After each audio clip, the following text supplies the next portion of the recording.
သေးဟာဝမ်းပိုက်ရဲ့ညာဘက်ချမ်းနံရိုးအောက်မှာတည်ရှိပါတယ်။အစာချေလမ်းကြောင်းကလာတဲ့သွေးတွေကိုစစ်ထုတ်ပေးပြီးအစားအစာဆေးဝါးနဲ့ဓာတုပစ္စည်းတွေကိုဇီဝဖြစ်စဉ်လှုပ်ဆောင်ရမှာကူညီပေးတယ်။အစိတ်အတောက်နဲ့စွန့်ပစ်ပစ္စည်းတွေကိုဖယ်ရှားပေးပြီးမရှိမဖြစ်လိုအပ်တဲ့ပရိုတင်းဓာတ်တွေကိုထုတ်လုပ်ပေးပါတယ်။ဒီအင်္ဂါအစိတ်ပိုင်းဟာပျက်စီးသွားတဲ့အခါမှာအံ့ဩစရာကောင်းလောက်အောင်ပြန်လည်တုံ့ပြန်နိုင်တဲ့စွမ်းရည်ရှိပါတယ်။ဒါပေမဲ့နာတာရှည်အသက်ပျက်စီးမှုကိုမကုသဘဲထားရင်အသက်အလုံးမလုံးတော့တဲ့အခြေအနေအထိရောက်သွားနိုင်ပါတယ်။အသက်ပျက်စီးရတဲ့အကြောင်းရင်းတွေထဲမှာအရက်အလွန်အကျွံတောက်သုံးခြင်းဆေးဝါးများဗိုင်းရပ်စ်ပိုးဝင်ခြင်းကိုယ်ခံအားစနစ်နဲ့ဆိုင်တဲ့ရောဂါတွေနဲ့မျိုးရိုးလိုက်တဲ့အခြေအနေတွေပါဝင်ပါတယ်။အသက်ပျက်စီးခြင်းရဲ့လက္ခဏာများအစားအသောက်အပြောင်းလဲအသက်ပျက်စီးရင်အဆီနဲ့ပရိုတင်းချေဖြတ်ဖို့ခက်ခဲပြီးအစားအသောက်စိတ်ဝင်စားမှုပြောင်းလဲနိုင်တယ်။ပျက်စီးနေတဲ့အသေးဟာအစားအစာတွေကအဆီနဲ့ပရိုတင်းဓာတ်တွေကိုဇီဝဖြစ်စဉ်လှုပ်ဆောင်ရမှာအခက်အခဲရှိပါတယ်။ဒီချေရည်ထုတ်လုပ်မှုနှေးကွေးသွားနိုင်ပြီးအဆီများတဲ့အစားအစာတွေကိုခြေဖြတ်ဖို့ခက်ခဲစေပါတယ်။ဒါအပြင်အသက်ပျက်စီးမှုကနာတာရှည်ဒါမှမဟုတ်ပြင်းထန်လာရင်အစာပြိုနဲ့အစာအိမ်တွေကသွေးကြောတွေကျလာနိုင်ပါတယ်။တချို့အခြေအနေတွေမှာကျလာတဲ့သွေးကြောတွေကသွေးထွက်နိုင်ပြီးဒါဟာဆေးဘက်ဆိုင်ရာအရေးပေါ်အခြေအနေတစ်ခုဖြစ်ပါတယ်။နာတာရှည်သက်ပျက်စီးနေသူတွေဟာပြုတ်အန်ခြင်းနဲ့အဆီနဲ့ပရိုတင်းဓာတ်များတဲ့အစားအစာတွေကိုစိတ်မဝင်စားတာမျိုးလည်းခံစားရနိုင်ပါတယ်။အရေပြားပြောင်းလဲခြင်းအသက်ပျက်စီးရင်ဟော်မုန်းပြောင်းလဲပြီးသွေးကြောမြင့်တွေပေါ်လာနိုင်တယ်။အဆင့်မြင့်ရင်အသားဝါပြီးဘီလီရူဘင်တွေစုပုံလာနိုင်တယ်။အသက်ပျက်စီးခြင်းကဟော်မုန်းအပြောင်းလဲတွေကိုဖြစ်စေနိုင်ပြီးဒါကသေးငယ်တဲ့သွေးကြောတွေကိုကျေစေပါတယ်။ဒီသွေးကြောမြင့်လေးတွေကိုမျက်နှာနဲ့ခန္ဓာကိုယ်အပေါ်ပိုင်းမှာအထင်ရှားဆုံးတွေ့ရတတ်ပါတယ်။မျက်နှာအရေပြားလက်ဖွားနဲ့ခြေဖွားတွေမှာအကွက်လိုက်နီရဲနေတာကလည်းအများအားဖြင့်တွေ့ရတတ်ပြီးဒါဟာဟော်မုန်းအပြောင်းလဲဗီတာမင်ချို့တဲ့ခြင်းဒါမှမဟုတ်သွေးကြောစနစ်အတွင်းဖိအားများလာခြင်းကြောင့်ဖြစ်တတ်ပါတယ်။အသက်ပျက်စီးမှုအဆင့်မြင့်လာတဲ့အခါမှာအသားဝါခြင်းကြောင့်အရေပြားကအဝါရောင်တန်းလာနိုင်ပါတယ်။အသားဝါခြင်းဟာအသည်းကဇီဝဖြစ်စဉ်မလုပ်ဆောင်နိုင်တော့ဘဲစွန့်ပစ်ပစ္စည်းတစ်မျိုးဖြစ်တဲ့ဘီလီရူဘင်တွေစုပုံလာတဲ့အခါဖြစ်ပွားပါတယ်။ဘီလီရူဘင်ပမာဏအမြဲတမ်းမြင့်နေတာဟာပြင်းထန်တဲ့ဒါမှမဟုတ်အဆင့်မြင့်တဲ့အသေးယောဂရဲ့လက္ခဏာတစ်ခုဖြစ်နိုင်ပါတယ်။ဒါပေမဲ့တခြားဆေးဘက်ဆိုင်ရာအခြေအနေတွေမှာလည်းဘီလီရူဘင်ပမာဏမြင့်တက်နိုင်ပါတယ်။ပင်ပန်းနွမ်းနယ်ခြင်းနဲ့အာယုံစူးစိုက်ရခက်ခဲခြင်းအသက်ပျက်စီးရင်အစိတ်တောက်တွေစစ်ထုတ်ဖို့ခက်ခဲလို့ပင်ပန်းပြီးအာယုံစူးစိုက်ရခက်ခဲနိုင်တယ်။အဆင့်မြင့်ရင်အုံနောက်ကိုထိခိုက်နိုင်တယ်။ပျက်စီးနေတဲ့အသေးဟာသူ့ရဲ့လုပ်ငန်းဆောင်တာများစွာကိုလှုပ်ဆောင်ဖို့ပိုပြီးအလုပ်လုပ်ရပါတယ်။ဒါကပင်ပန်းနွမ်းနယ်ခြင်းဒါမှမဟုတ်အာယုံစူးစိုက်ရခက်ခဲခြင်းတွေကိုဖြစ်စေနိုင်ပါတယ်။ဘာကြောင့်လဲဆိုတော့အသေးကအစိတ်တောက်တွေကိုပုံမှန်ထက်နှေးကွေးစွာစစ်ထုတ်နေလို့ပါ။အသေးဟာအစားအစာတွေကိုဇီဝဖြစ်စဉ်လှုပ်ဆောင်ရမှာနှေးကွေးနိုင်ပြီးကြည်လင်ပြတ်သားမှုနဲ့အလုံးစုံလှုပ်ဆောင်နိုင်စွမ်းကိုထိမ့်သိမ်းဖို့လိုအပ်တဲ့ဟာရဓာတ်တွေကိုစုပ်ယူရမှာအခက်အခဲရှိနိုင်ပါတယ်။အဆင့်မြင့်တဲ့အသေးယောဂဟာအသေးကြောင့်ဖြစ်တဲ့အုံနောက်ယောဂကိုဖြစ်စေနိုင်ပါတယ်။ဒါဟာခန္ဓာကိုယ်ထဲမှာအစိတ်အတောက်တွေများလာလို့အုံနောက်ပျက်စီးတာဖြစ်ပါတယ်။ဝမ်းပိုက်ဖောင်းလာခြင်းအသက်ပျက်စီးရင်အရွယ်အစားပြောင်းလဲပြီးဝမ်းပိုက်ဖောင်းလာနိုင်တယ်။အဆင့်မြင့်ရင်ဝမ်းပိုက်ထဲမှာအရည်တွေစုပုံလာနိုင်တယ်။ပျက်စီးနေတဲ့အသေးဟာသူ့ကိုယ်သူပြန်လည်ပြုပြင်နိုင်ပေမဲ့လည်းပုံသဏ္ဍာန်နဲ့အရွယ်အစားပြောင်းလဲနိုင်ပါတယ်။ဒီပြောင်းလဲမှုတွေကအသေးကိုပိုကြီးလာစေနိုင်ပြီးဒါကဝမ်းပိုက်ကိုပိုကြီးလာစေပါတယ်။အဆင့်မြင့်တဲ့အသေးယောဂဒါမှမဟုတ်အသေးချောက်ခြင်းဟာဝမ်းပိုက်အတွင်းအရည်စုပုံလာခြင်းကိုလည်းဖြစ်စေနိုင်ပါတယ်။ဒီဖောင်းကားလာခြင်းဟာသွေးထဲမှာပရိုတင်းတက်နေလာတာကြောင့်သွေးကြောတွေထဲကအရည်တွေယိုစိမ့်ပြီးဝမ်းပိုက်နဲ့တခြားခန္ဓာကိုယ်ခေါင်းတွေထဲမှာစုပုံလာတာကြောင့်ဖြစ်ပါတယ်။အစာချေအင်္ဂါတွေကနေအသေးကိုသွေးပိုးတဲ့သွေးကြောထဲမှာဖိအားများလာတာကြောင့်လည်းဖြစ်နိုင်ပါတယ်။ဝမ်းသွားသည့်အလေ့အထပြောင်းလဲခြင်းအသက်ပျက်စီးရင်အစာချေဖြတ်မှုနေပြီးဝမ်းချုပ်တာဒါမှမဟုတ်ဝမ်းလျှောတာဖြစ်နိုင်တယ်။နောက်ပိုင်းမှာဝမ်းရောင်ဖြော့သွားနိုင်တယ်။အသက်ကကောင်းကောင်းအလုပ်မလုပ်နိုင်တဲ့အခါအစာချေဖြတ်မှုနှေးကွေးသွားနိုင်ပြီးခန္ဓာကိုယ်ကများလာတဲ့အစိတ်တောက်တွေကိုဝမ်းကနေစွန့်ထုတ်ခြင်းဖြင့်လျော်ကြေးပေးဖို့ကြိုးစားနိုင်ပါတယ်။ဒါကဝမ်းချုပ်ခြင်းဒါမှမဟုတ်ဝမ်းလျှောခြင်းကိုဖြစ်စေနိုင်ပါတယ်။အသက်ပျက်စီးမှုနောက်ပိုင်းစဉ်တွေမှာအသေးဟာဝမ်းကိုအညိုရောင်ဖြစ်စေတဲ့တီးချေရည်နဲ့ဘီလီရူဘင်ကိုမထုတ်လုပ်နိုင်တော့သလိုမပြုပြင်နိုင်တော့ပါဘူး။ဒါကြောင့်ဝမ်းအယောင်ဟာပိုပြီးဖြောတော့သွားပါတယ်။စီးအယောင်ပြောင်းလဲခြင်းအသက်ပျက်စီးရင်ဘီလီရူဘင်တွေစုပုံလာပြီးစီးအယောင်ရင်းလာနိုင်တယ် ဒါဟာပြင်းထန်တဲ့လက္ခဏာဖြစ်လို့ဆရာဝန်ပြတင်တယ်အသေးကဘီလီရူဘင်ကိုဇီဝဖြစ်စဉ်မလုံဆောင်နိုင်တော့ပဲဝမ်းကနေစွန့်ထုတ်နိုင်စွမ်းမရှိတဲ့အခါဒီစွန့်ပစ်ပစ္စည်းဟာသွေးထဲမှာစုပုံလာနိုင်ပါတယ်ကြောက်ကက်ကသွေးထဲမှာစုပုံလာတဲ့ဘီလီရူဘင်ကိုစွန့်ထုတ်တဲ့အတွက်စီးရောင်ဟာရင်သွားပြီးလက်ဖက်ရည်ရောင်နဲ့ဆင်တူလာပါတယ်စီးရောင်ရင်တာဟာပိုပြီးပြင်းထန်တဲ့အသေးပြဿနာရဲ့လက္ခဏာဖြစ်ပြီးချက်ချင်းဆေးကုသမှုခံယူသင့်ပါတယ်ခွန်အညိုမဲဆွဲလွယ်ခြင်းသို့မဟုတ်သွေးထွက်လွယ်ခြင်းအသေးပျက်စီးရင်သွေးခဲဖို့ခက်ခဲလို့အညိုမဲဆွဲလွယ်ပြီးသွေးထွက်လွယ်နိုင်တယ်။သွေးအန်တာဒါမှမဟုတ်ဝမ်းမဲတာကအရေးပေါ်အခြေအနေဖြစ်တယ်။အသေးဟာသွေးခဲခြင်းကိုကူညီပေးတဲ့ပရိုတင်းဓာတ်တွေကိုထုတ်လုပ်ဖို့တာဝန်ရှိပါတယ်။ပျက်စီးနေတဲ့အသေးဟာဒီလုပ်ငန်းစဉ်မှာအခက်အခဲရှိတာကြောင့်အညိုမဲဆွဲလွယ်ခြင်းဒါမှမဟုတ်သွေးထွက်လွယ်ခြင်းတွေဖြစ်လာနိုင်ပါတယ်။နောက်ထပ်ရှုပ်ထွေးတဲ့အခြေအနေတစ်ခုကတော့ပျက်စီးနေတဲ့အသီးကိုကြော်တော့ဖို့သွေးကြောအသစ်တွေဖန်တီးတဲ့အခါဖြစ်နိုင်ပါတယ်။အစာပြိုနဲ့အစာအိမ်ထဲမှာအများအားဖြင့်ဖြစ်ပေါ်တဲ့ဒီသွေးကြောတွေဟာရောင်ရမ်းလာပြီးသွေးခဲစေတဲ့အချက်တွေအားနည်းနေရင်ပေါက်ပြဲလွယ်တာကြောင့်ပြင်းထန်တဲ့သွေးထွက်ခြင်းကိုဖြစ်စေနိုင်ပါတယ်။သွေးအန်ခြင်းနဲ့မဲနဲ့တဲ့ဝမ်းသွားခြင်းတွေဟာအစာပြိုဒါမှမဟုတ်အစာအိမ်ထဲမှာသွေးထွက်နေတဲ့လက္ခဏာတွေဖြစ်ပြီးချက်ချင်းကုသမှုခံယူဖို့လိုအပ်ပါတယ်။ခြေထောက်သို့မဟုတ်ခြေကျင်းဝတ်ရောင်ရမ်းခြင်းအသက်ပျက်စီးရင်သွေးတွေကပရိုတင်းတက်နေလို့ခြေထောက်နဲ့ခြေကျင်းဝတ်တွေရောင်လာနိုင်တယ်။အသက်ပျက်စီးခြင်းကခြေကျင်းဝတ်နဲ့ခြေထောက်တွေမှာအရည်တွေစုပုံလာစေနိုင်ပါတယ်။ဒီစုပုံလာခြင်းဟာသွေးထဲမှာပရိုတင်းတက်နေသွားတာကြောင့်အရည်တွေဟာတ िश ူးတွေကိုယိုစိမ့်သွားလို့ဖြစ်ပါတယ်။ခြေထောက်နဲ့ခြေကျင်းဝတ်တွေဟာအများအားဖြင့်ထိခိုက်ခံရတတ်ပါတယ်။ဘာကြောင့်လဲဆိုတော့ဆွဲငင်အားကအရည်တွေကိုခြေဝါးစီသို့ဆွဲချလို့ပါ။အသက်ပျက်စီးမှုနောက်ဆုံးအဆင့်တွေမှာပြင်းထန်တဲ့ရောင်ရမ်းခြင်းကိုဖြစ်စေနိုင်ပါတယ်။သွေးဖိအားမြင့်တက်လာခြင်းအသက်ပျက်စီးရင်သွေးစီးဆင်းမှုနည်းပြီးသွေးဖိအားတက်လာနိုင်တယ်။သွေးကြောတွေပေါက်ပြဲတာကအရေးပေါ်အခြေအနေဖြစ်တယ်။ပျက်စီးနေတဲ့အသေးဟာပျက်စီးခြင်းနဲ့အမာရွတ်တွေကြောင့်သွေးစီးဆင်းမှုလျော့နည်းသွားပါတယ်။ဒါကအသေးကိုဝန်းရံထားတဲ့သွေးကြောတွေထဲမှာဖိအားကိုတိုးစေပြီးအသေးစီသို့သွေးစီးဆင်းမှုကိုအဟန့်အတားဖြစ်စေပါတယ်။သွေးစီးဆင်းမှုအားနည်းတာကြောင့်ခန္ဓာကိုယ်ကခုခံမှုကိုကျော်လွှားဖို့သွေးကြောအသစ်တွေကိုဖန်တီးခြင်းဖြင့်လျော်ကြေးပေးပါတယ်။တခါတရံဒီသွေးကြောတွေဟာသွေးထွက်တာဒါမှမဟုတ်ပေါက်ပြဲတာတွေဖြစ်နိုင်ပြီးဒါဟာတကယ်ဆေးဘက်ဆိုင်ရာအရေးပေါ်အခြေအနေဖြစ်ပါတယ်။အသေးအင်ဇိုင်းများမြင့်တက်လာခြင်းအသေးပျက်စီးရင်သွေးထဲမှာအသေးအင်ဇိုင်းတွေများလာနိုင်တယ်။ဒါဟာအသေးကိုတိုက်ခိုက်ခံနေရတဲ့လက္ခဏာဖြစ်တယ်။အသေးတက်ကြွစွာပျက်စီးနေရင်သွေးထဲမှာအသေးအင်ဇိုင်းတွေမြင့်တက်နေတာကိုတွေ့ရပါလိမ့်မယ်။နာတာရှည်အသေးယောဂရှိသူအားလုံးမှာတော့ဒါကိုမတွေ့ရနိုင်ပါဘူး။အသေးအင်ဇိုင်းတွေမြင့်တက်လာတာဟာပြင်းထန်တဲ့ပျက်စီးမှုရဲ့ရလဒ်ဖြစ်ပြီးအဆိပ်အတောက်တွေရောင်ရမ်းခြင်းဗိုင်းရပ်စ်ပိုးတွေဒါမှမဟုတ်တခြားအကြောင်းအရာတွေကြောင့်အသေးကိုတိုက်ခိုက်ခံနေရကြောင်းပြသနိုင်ပါတယ်။အသေးအင်ဇိုင်းတွေမြင့်တက်နေတာကိုတွေ့ရှိရင်ဆရာဝန်တွေကအကြောင်းရင်းကိုရှာဖွေပြီးနောက်ထပ်ပျက်စီးမှုမဖြစ်အောင်ကာကွယ်ဖို့စုံစမ်းစစ်ဆေးနိုင်ပါတယ်။အရေပြားယားယံခြင်းအသေးယောဂကြောင့်အရေပြားယားယံနိုင်တဲ့အဖုအပိတ်မရှိဘဲလက်ဖွားနဲ့ခြေဖွားမှာအများဆုံးခံစားရတတ်တယ်။ယားယံခြင်းဟာအသေးယောဂရဲ့အဖြစ်များတဲ့လက္ခဏာတစ်ခုဖြစ်ပါတယ်။ဒီလိုယားယံတာဟာအိပ်စက်ခြင်းနဲ့နေ့စဉ်လှုပ်ရှားမှုတွေကိုထိခိုက်စေလောက်အောင်ပြင်းထန်နိုင်ပါတယ်။အဖုအပိတ်ဒါမှမဟုတ်တခြားအရေပြားမူမမှန်တာတွေမပါဘဲဖြစ်ပေါ်လာပြီးကုတ်ချစ်ခြင်းဖြင့်လည်းသက်သာမသွားပါဘူး။ယားယံခြင်းဟာခန္ဓာကိုယ်ရဲ့ဘယ်နေရာမှာမဆိုဖြစ်ပေါ်နိုင်ပေမဲ့လက်ဖွားနဲ့ခြေဖွားတွေမှာအဖြစ်များဆုံးဖြစ်ပါတယ်။ကြွက်သားများလျော့ရဲလာခြင်း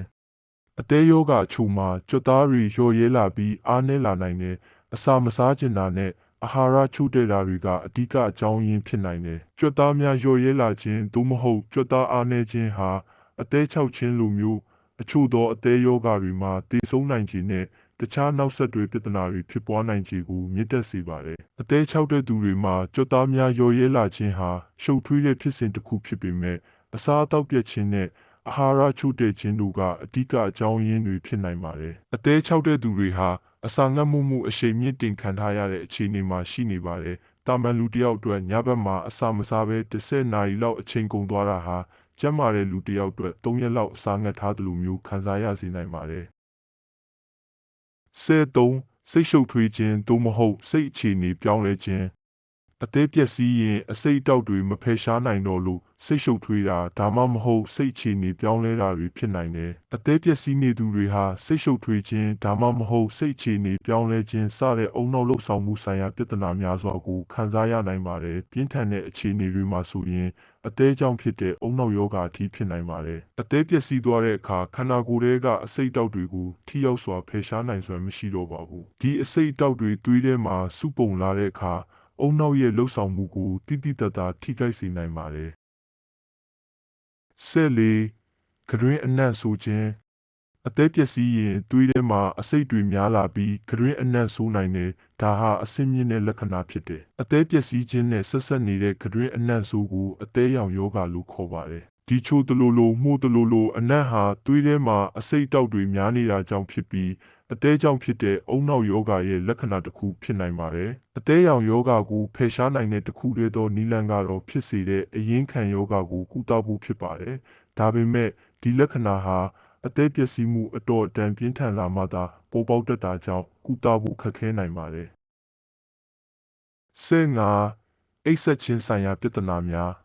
အသေးပျက်စီးရင်အိပ်စက်ဖို့ခက်ခဲတာဒါမှမဟုတ်အိပ်မပျော်တာတွေဖြစ်နိုင်တယ်။အိပ်စက်ခြင်းဆိုင်ရာပြဿနာတွေဟာအသေးပျက်စီးနေသူတွေမှာအဖြစ်များပါတယ်။စစ်တမ်းတစ်ခုအရအသေး6ယောဂရှိသူ60%ကနေ80%ကြားနဲ့အသေးကြောင့်ဖြစ်တဲ့အုံနောက်ယောဂရှိသူရဲ့တဝက်နီးပါးဟာအိပ်စက်ခြင်းဆိုင်ရာပြဿနာတွေကိုခံစားနေရတယ်လို့ဆိုပါတယ်။တိကျတဲ့အကြောင်းရင်းကိုမဆုံးဖြတ်နိုင်သေးပေမဲ့ဒီအိပ်စက်ခြင်းဆိုင်ရာပြဿနာတွေဟာမဲလာတိုနင်ပမာဏမမှန်ကန်တာကြောင့်အိပ်ပျော်မှုကြာမြင့်တာတွေနဲ့ဆက်ဆက်နိုင်ပါတယ်။16ဆေးဝါးများအပေါ်ခံနိုင်ရည်နည်းလာခြင်းအသေးယောဂရှိရင်ဆေးဝါးတွေကိုခန္ဓာကိုယ်ကတုံ့ပြန်ဖို့မမှန်နိုင်လို့ဆေးဝါးအပေါ်ပိုပြီးထိခိုက်လွယ်နိုင်တယ်။အသေးယောဂဟာဆေးဝါးတွေကိုဇီဝဖြစ်စဉ်လှုပ်ဆောင်တဲ့နည်းလမ်းများစွာကိုထိခိုက်စေပြီးလူတစ်ယောက်ရဲ့ဆေးဝါးအပေါ်ခံနိုင်ရည်ကိုလျော့နည်းစေပါတယ်။ဥတွင်းဆေးဝါးဆုပ်ယူမှုပြောင်းလဲခြင်းအသေးစီတို့သွေးစီးဆင်းမှုပြောင်းလဲခြင်းအသေးကဆေးဝါးကိုဘလောက်မြန်မြန်ဖယ်ရှားနိုင်လဲဆိုတဲ့အချက်နဲ့ကြောက်ကရဲ့လှုပ်ဆောင်မှုအခြေအနေတွေအပေါ်မူတည်ပါတယ်။မတူညီတဲ့ဆေးဝါးတွေရဲ့အကျိုးသက်ရောက်မှုတွေဟာခံမှန်းရခက်ခဲပြီးအသေးစစ်ဆေးမှုရလဒ်တွေအသေးထိခိုက်မှုအမျိုးအစားဒါမှမဟုတ်ပြင်းထန်မှုတွေနဲ့လည်းဆက်ဆက်မှုမရှိပါဘူး။ဒါကြောင့်အသေးယောဂရှိသူတွေအတွက်တိကျတဲ့ဆေးပမာဏညှိနှိုင်းမှုတွေမရှိပါဘူး။လက်သေးများပြောင်းလဲခြင်းအသေးယောဂအမျိုးမျိုးကလက်သေးပုံစံနဲ့အယောင်ကိုပြောင်းလဲစေနိုင်တယ်။အမျိုးမျိုးသောအသေးယောဂတွေဟာလက်သေးတွေကိုထိခိုက်စေနိုင်ပါတယ်။အသေးယောဂရှိသူတွေမှာဖြစ်ပေါ်လာတဲ့လက်သေးပုံမှန်မဟုတ်တဲ့အပြောင်းလဲတွေကိုမှတ်တမ်းတင်ဖို့ရည်ရွယ်ထားတဲ့လေ့လာမှုတစ်ခုအရလူနာအုပ်စုတွေက68%မှာလက်သေးပြောင်းလဲမှုတွေတွေ့ရပြီးထိန်းချုပ်အုပ်စုမှာတော့35%သာတွေ့ရပါတယ်။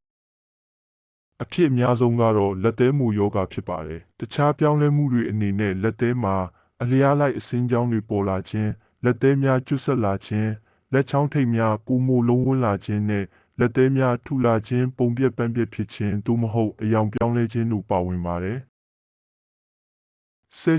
တရက်ရွက်ကြီးလာခြင်းအသေးယောဂကသွေးဖိအားကိုမြင့်တက်စေပြီးတရက်ရွက်ကိုကြီးလာစေနိုင်တယ်။အသေးယောဂဟာတရက်ရွက်ကြီးလာခြင်းရဲ့အဖြစ်အများဆုံးအကြောင်းရင်းတစ်ခုဖြစ်ပါတယ်။အသေးကိုထိခိုက်စေတဲ့အခြေအနေတွေဟာပေါ်တဲ့သွေးတိုးယောဂလို့ခေါ်တဲ့ဥအစာအိမ်ပန်ကရီးယားနဲ့တရက်ရွက်ကနေအသေးစီကိုသွေးပိုးတဲ့သွေးပြန်ကြောစနစ်အတွင်းသွေးဖိအားမြင့်တက်ခြင်းကိုဖြစ်စေနိုင်ပါတယ်။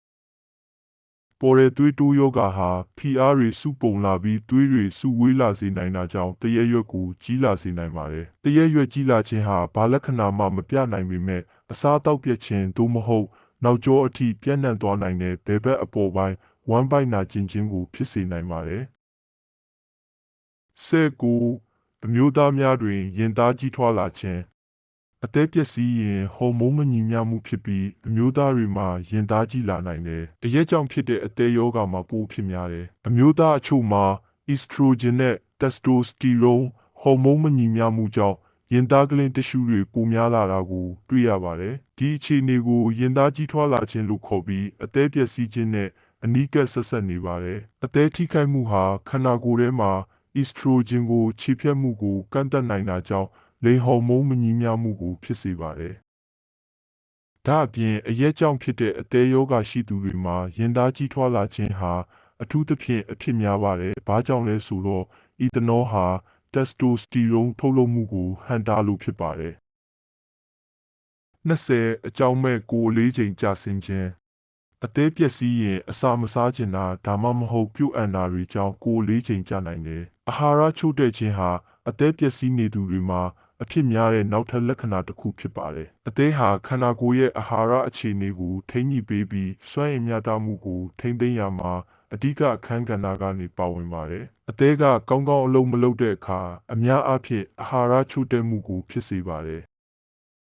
တခါတရံဒါဟာအစားအသောက်မစားချင်တာဒါမှမဟုတ်မကြာခဏပြုတ်အံခြင်းတွေနဲ့စတင်တတ်ပါတယ်။အရက်ကြောင့်ဖြစ်တဲ့အသေးချောက်ယောဂရှိသူတွေဟာအာဟာရဆိုင်ရာပြဿနာတွေဖြစ်ပွားနိုင်ခြေပိုများပါတယ်။ဒါအပြင်အာဟာရချို့တဲ့ခြင်းဟာအသေးရဲ့နောက်ဆက်တွဲပြဿနာတွေနဲ့တခြားဆိုးကျိုးတွေနဲ့လည်းဆက်ဆက်နေပါတယ်။21လိင်ကအားနည်းခြင်းသို့မဟုတ်လိင်စိတ်ဆန္ဒယုံနေခြင်းအသေးယောဂတွေအထူးသဖြင့်အရက်မဟုတ်တဲ့အစီများတဲ့အသေးယောဂဟာလိင်ကအားနည်းခြင်းလူမျိုးလိင်ပိုင်းဆိုင်ရာပြဿနာတွေနဲ့အားကောင်းတဲ့ဆက်ဆက်မှုရှိပါတယ်။အသက်ပျက်စီးခြင်းဟာလိင်စိတ်ဆန္ဒညှော်နှဲခြင်းကိုလည်းဖြစ်စေနိုင်ပါတယ်။ဒီလက္ခဏာတွေရဲ့တိကျတဲ့လှုပ်ဆောင်ပုံကိုပုံမလေ့လာဖို့လိုအပ်ပေမဲ့ကျွမ်းကျင်သူအများပြားကတော့ဒါဟာအသက်ယောဂတွေရဲ့ပုံမှန်လက္ခဏာတစ်ခုဖြစ်တဲ့လိင်ဟော်မုန်းမညီမျှမှုတွေကြောင့်ဖြစ်တယ်လို့ယုံကြည်ကြပါတယ်။အရက်ဟာလည်းလိင်ပိုင်းဆိုင်ရာလှုပ်ဆောင်မှုညှော်နှဲခြင်းမှာအထူးသဖြင့်အမျိုးသားတွေမှာအခန်းကဏ္ဍတစ်ခုပါဝင်ပုံရပါတယ်။အသေးယောဂကုသခြင်းအသေးယောဂကုသခြင်းသည်ယောဂအမည်နှင့်အခြေအနေပေါ်မူတည်ပြီးအလွန်တိကျပါတဲ့တချို့အသေးပြဿနာများကိုဆေးဝါးများနဲ့ကုသပေမဲ့တချို့ကိုလူနေမှုပုံစံပြောင်းလဲခြင်းဖြင့်ကုသပါတယ်ဒီပြောင်းလဲမှုများမှာအရက်လုံးဝရှောင်ကျဉ်ခြင်းကိုယ်လေးချိန်လျှော့ချခြင်းသို့မဟုတ်အစားအသောက်ပြောင်းလဲခြင်းတို့ပါဝင်နိုင်ပါတယ်ဒီကာလအတွင်းအသေးထူးကုဆရာဝန်ဟာလူနာရဲ့အသေးလှုပ်ဆောင်မှုကိုအနီးကပ်စောင့်ကြည့်နိုင်ပါတယ်။အသေးလုံးမလုပ်တော့ခြင်းတို့လိုအသေးပြဿနာများအတွက်ခွဲစိတ်ကုသခြင်းသို့မဟုတ်အသေးစားထိုးခြင်းလိုအပ်နိုင်ပါတယ်။လူနေမှုပုံစံပြောင်းလဲခြင်းလူနေမှုပုံစံပြောင်းလဲခြင်းကအသေးကျန်းမာရေးကိုတိုးတက်စေဖို့ကူညီပေးပါတယ်။ယောဂအမီတက်ပြီးတာနဲ့အသေးထူးကုဆရာဝန်ကလူနာကိုအရက်ဖြတ်ဖို့သို့မဟုတ်တချို့သောအနီရောင်သားများပြောင်းလဲထားသောအဆီများပြုပြင်ထားသောကာဘိုဟိုက်ဒရိတ်များနဲ့fructose များစွာပါဝင်တဲ့အဆီများကိုရှောင်ရှားဖို့တောင်းဆိုနိုင်ပါတယ်။လူနေမှုပုံစံပြောင်းလဲခြင်းမှာတစ်ပတ်ကို2ကြိမ်သို့မဟုတ်3ကြိမ်ခန့်မိနစ်30မှ60ကြာအလယ်လက်ပြင်းထန်တဲ့4ကြိမ်ခန့်များပြုလုပ်ခြင်းလည်းပါဝင်ပါတယ်။အဝလွန်တဲ့လူနာများသည်တစ်နေ့လျှင်ကယ်လိုရီ900မှ1000ထိလျှော့ချဖို့လိုအပ်နိုင်ပါတယ်။အမာရွများလျော်နှဲစေဖို့အတွက်အသေးထူးကုဆရာဝန်သည်တချို့အစားအသောက်သို့မဟုတ်ဆေးဖက်ဝင်ပင်များမှရရှိတဲ့အားဖြည့်ဆေးများကိုရှောင်ရှားဖို့တောင်းဆိုနိုင်ပါတယ်။လူနေမှုပုံစံသို့မဟုတ်အစားအသောက်ပြောင်းလဲမှုများမပြုလုပ်မီအသေးထူးကုဆရာဝန်နဲ့ဖြစ်နိုင်တဲ့အန္တရာယ်များအကြောင်းဆွေးနွေးဖို့အရေးကြီးပါတယ်။အသေးယောဂအတွက်အစားအသောက်အသေးပြဿနာများကိုကုသဖို့အတွက်အသေးထူးကုဆရာဝန်သည်လူနာတဦးချင်းစီရဲ့လိုအပ်ချက်နဲ့အညီအစားအသောက်ကိုပြောင်းလဲနိုင်ပါတယ်။ရှောင်ရှားသင့်သောအစားအစာများအစီတကြားနဲ့စားတတ်များစွာပါဝင်တဲ့အစားအစာများအကျော်အလွန်များအမြန်စားအစာများနဲ့ကျန်းမာရေးနဲ့မညီညွတ်တဲ့အစားအစာများကိုရှောင်ရှားပါအစိမ်းသို့မဟုတ်မကြက်တကြက်ချက်ထားတဲ့အသားများကိုလုံးဝခွင့်မပြုပါအရက်ဖြတ်ပါအရက်ဟာအသေးကိုထိခိုက်စေပြီးမိသည့်အသေးပြဿနာကိုမဆိုယောဂအမီတက်ရင်အရက်ကိုချက်ချင်းဖျက်ရပါမယ်ဒါပေမဲ့အခြေအနေကမပြင်းထန်ရင်သို့မဟုတ်အဆင့်မြင့်အခြေအနေမဟုတ်ရင်အလေလက်အရက်ကိုခွင့်ပြုနိုင်ပေမဲ့ဥစွာအသေးထူးကူဆရာဝန်နဲ့တိုင်ပင်ရပါမယ်ရေများများတောက်ပါရေတက်ဆုံးရှုံးခြင်းကိုကာကွယ်ဖို့နဲ့အသေးလှုပ်ဆောင်မှုကိုပိုမိုကောင်းမွန်စေဖို့အတွက်ခန္ဓာကိုယ်လေးချိန်နဲ့လိုအပ်ချက်အရလုံလောက်တဲ့ရေပမာဏကိုတောက်ရပါမယ်မျှတသောအစားအသောက်အသေးကိုကျန်းမာစေဖို့အတွက်နေ့စဉ်အစားအစာမှာလုံလောက်တဲ့ကောက်နှံများဟင်းသီးဟင်းရွက်များသားများတစ်သီးများပဲမျိုးမျိုးတို့နဲ့စီပါဝင်တဲ့အရာများကိုထည့်သွင်းရပါမယ်အမြင့်တက်များသောအစားအသောက်ကိုစားပါအမြင့်တက်များတဲ့အစားအသောက်ကိုစားခြင်းဟာအသေးကိုအကောင်းဆုံးအဆင့်မှာလှုပ်ဆောင်နိုင်ဖို့ကူညီပေးပါတယ်တစ်သီးများဟင်းသီးဟင်းရွက်များဂျုံကျန်းပေါင်မုံဆန်နဲ့စီရီယယ်များပါဝင်တဲ့နေ့စဉ်အစားအစာများမှတစ်ဆင့်အမြင့်တက်ကိုရရှိနိုင်ပါတယ်ဒီနေ့တော့ဒီလောက်ပါပဲဒီဗီဒီယိုလေးကပရိသတ်တွေအတွက်အကျိုးရှိတယ်ဆိုရင် like and share လေးလုပ်သွားပေးကြဖို့လည်းတောင်းဆိုချင်ပါတယ် ဒီဗီဒီယိုလေးကိုအဆုံးထိကြည့်ရှုအားပေးတဲ့အတွက်အထူးပဲကျေးဇူးတင်ပါတယ်နောက်ထပ်ဗီဒီယိုအသစ်တွေကိုလည်းထပ်မံကြည့်ရှုအားပေးကြပါဦးလို့တောင်းဆိုချင်ပါတယ်အားလုံးပဲစိတ်ဤချမ်းသာခြင်းကိုယ်ဤကျန်းမာခြင်းနဲ့ပြည့်စုံကြပါစေလို့ဆုတောင်းရင်းနဲ့နောက်ထပ်ဗီဒီယိုမှာပြန်တွေ့ကြမယ်ဘိုင်းဘိုင်း